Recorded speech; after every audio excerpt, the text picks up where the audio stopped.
The controversial new media policy launched at State House in Harare yesterday without adequately consulting key stakeholders is designed and calculated to further control journalists, not to allow them to report independently, freely, and fairly in the public interest. President Emerson Mnangagwa's chilling remarks clearly show. Sanapena mashukublanyu kwa pana pano kuma na the news also achiti aiwa the new media policy yolonchwa nemtungamiri wenyika vano vachicriticize vachiti haina kuita maproper consultations but it is just a way to clip aiwa the wings of the journalist kuti vasangombereka vachingotaura aiwa dzimwe nhau dzavasinazira nadzo. Ndobo subscribe or like on the bell icon.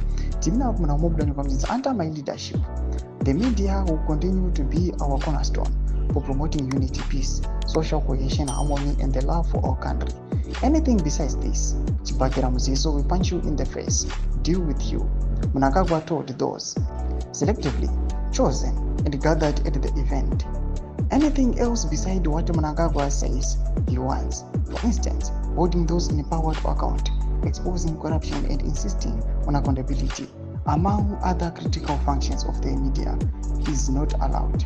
This reflects an authoritarian model and leaves the new partisan policy, which is not transparent and progressive, poised as an instrument of journalism capture and control, a further consolidation of media tyranny in Zimbabwe. Thomas Kwanobula Nikwane, the news also achit Iowa. Yes, the new media policy was launched. Inoonekwa kunzi inoita kuti mutungamiri wenyika aramba achitonga aiwa zvinge zvine ruremekedzo zvaita kuti aramba achitonga kusvika pavision avari kuda 2030 but panguva inoi kuleka kwayaita maproper consultations people vari kuya vachikondema zvatiri kuona kuti kunyange kune the news house yamuri kuona ichinyora kudai iri kuya panguva inoi ichicriticize kuti aiwa these guys even the journalists vanova selected kuti vauya vachicover up these events vanoonekwa kunzi ndo vanenge vachitrustiwa kunzi havangazombo expose zvinenge zvichiitika dzingava corruption munyika.